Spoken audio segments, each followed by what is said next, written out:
Hello everyone and welcome back to my channel. तो F C I A G 3 का paper हम सभी लोगों के सामने है और आप लोग इसके लिए प्रिपेयर कर रहे हो। तो आज मैं आपके साथ लेके आया हूँ जी एस के क्वेश्चन एफ सी आई मैनेजर में जो पूछे गए थे, जो दिसंबर में ही हुआ था, 10 दिसंबर के आसपास। तो आप लोग अंदाज़ा लगा सकते हो, अगर एफ सी आई मैनेजर में जी एस का लेवल ये हो सकता है तो ए जी 3 में क्या रहने वाला है। तो कोई ज़रूरत नहीं है जीएस से डरने की। जीएस बिल्कुल लो लेवल की आएगी, जो आपने अपने स्कूल में पढ़ी है। तो जीएस तो बहुत लो लेवल की आने वाली है। और जिसने भी अगर ढंग से भी कहीं पढ़ी है, और अगर नहीं भी पढ़ी है तो आप लूसेंट से पढ़ सकते हो, या फिर अगर आप मैराथन देख लो यूट्यूब पे तो आराम से कवर हो जाएगी। तो जीएस के लिए घबराने की कोई ज़रूरत नहीं है। तो आप देख सकते हो, ये एफ सी आई मैनेजर का जो मेमोरी बेस्ड पेपर है इस साल का, उसका मैं क्वेश्चन लेके आया हूँ कि कैसा क्वेश्चन आए हैं उसमें। इससे आप एक आइडिया लगा सकते हो कि जीएस का लेवल क्या रहने वाला है इसमें। तो जो पहला क्वेश्चन आया था वो ये आया था कि जीडीपी की फुल फॉर्म क्या है। तो आप सभी लोगों को पता है, ग्रॉस डोमेस्टिक प्रोडक्ट। तो मैंने आंसर नहीं लिखा क्योंकि फिर जगह नहीं बच रही थी इसमें। और कैपिटल ऑफ लक्षद्वीप आया था, ये आप लोगों को पता होगा, कवारती। और पीएम ऑफ यूके पूछा है, तो इसका आंसर है रूही सुनाक। और ये क्वेश्चन काफ़ी बेसिक क्वेश्चन लगा मुझे साइंस का। जिन्होंने भी साइंस पढ़ी है, तो ये लैक्टिक एसिड कहाँ पाया जाता है, तो ये मिल्क में पाया जाता है। बहुत ही बेसिक क्वेश्चन है ये। और एक क्वेश्चन ये आया था अटॉर्नी जनरल ऑफ इंडिया, तो इसका आंसर है ये। और एक क्वेश्चन ये आया था कि maximum diamond producing state of India कौन सा है, तो इसका आंसर है एमपी। तो ये क्वेश्चन मैं थोड़ा सा कह सकता हूँ मॉडरेट की लिस्ट में जाएगा, क्योंकि ये थोड़ा सा लेवल इसका इंक्रीज लगा मुझे।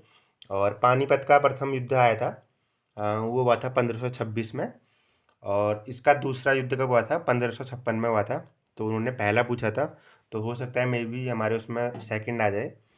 और ये आया था कि आत्मनिर्भर भारत जो स्कीम है वो कब लॉन्च की गई थी, तो ये 2020 में लॉन्च किया था, कोविड के टाइम पे। और जालियांवाला बाग हत्याकांड कब हुआ था, 1919 में हुआ था, पंजाब में हुआ था, अमृतसर में हुआ था। ये आप सभी लोगों को पता है। और ये आया था कि महावीर जैन जो हैं वो कौन से वहाँ के राजा थे, राजा या फिर जो भी है, कौन से स्वामी थे वो, तो 24th थे। और नाइट्रोजन का परसेंटेज पूछा है कि नाइट्रोजन कितनी परसेंट पाई जाती है हमारे और एटमॉस्फेयर में। तो आई थिंक 78% है अप्रोक्सीमेटली।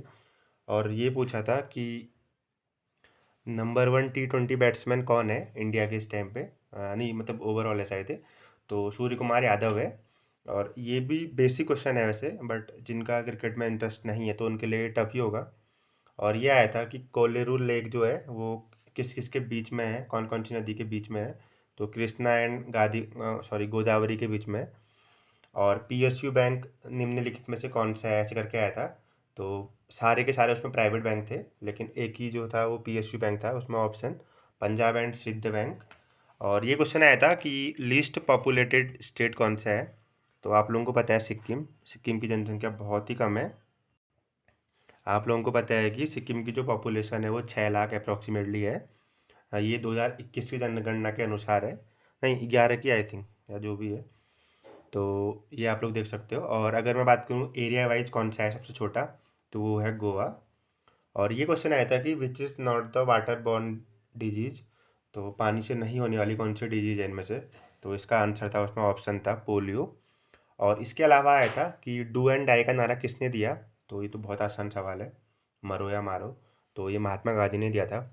और पूछा था कि सोडियम का एटॉमिक नंबर कितना होता है, ये होता है 11। तो ये था एक शिफ्ट में जो क्वेश्चन आए थे। इसके अलावा मैं आप लोगों को क्वेश्चन बता दे रहा हूँ कि क्या क्या आए थे। ये आया था कि कौन सी ऐसी धातु है जो रूम टेम्परेचर पे द्रव अवस्था में पाई जाती है, लिक्विड फॉर्म में पाई जाती है। तो उसका आंसर था मरकरी, एच जी, आप लोगों को पता है। और एक शिफ्ट में ये भी पूछा था कि संक्रमण तत्वें किन्हें कहते हैं। तो डी ब्लॉक के तत्वों को संक्रमण तत्व कहा जाता है। तो उसमें ऑप्शन था कि किन पीरियोडिक टेबल में किन को संक्रमण तत्व कहा जाता है, P block, S block, D block, ऐसे करके। तो डी ब्लॉक उसका आंसर था। तो ये थे कुछ क्वेश्चंस। और इसके अलावा अगर मैं बात करूं तो और भी क्वेश्चन आए थे। ये पूछा था कि हमारा 50th वो कौन है, क्या बोलता है, I mean chief justice of India कौन है, तो यूयू ललित है उसका आंसर आई थिंक। तो ये थे कुछ क्वेश्चंस। तो आप लोग एक बार अंदाज़ा लगा सकते हो कि जीएस का लेवल क्या रहने वाला है। अगर मैनेजर में इस टाइप का आ रहा है तो उसमें भी इजी आएगा। तो ये जो 7-8 दिन बच्चे हैं आपके पास, या किसी का पेपर लेट होगा, तो आप लोग अच्छे से जीएस के लिए प्रिपेयर करो।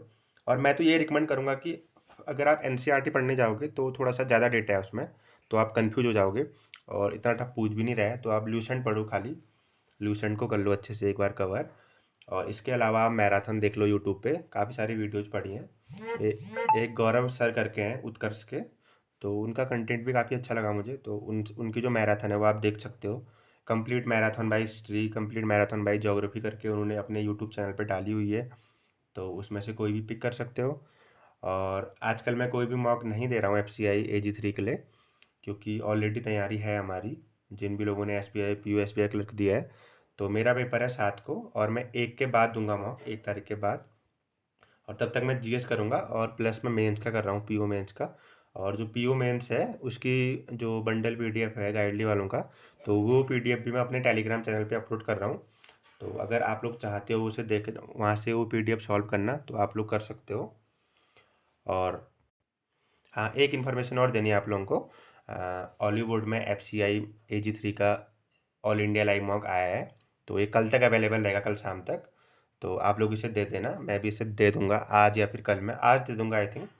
तो अपना अपना स्कोर शेयर करना कमेंट कॉलम में।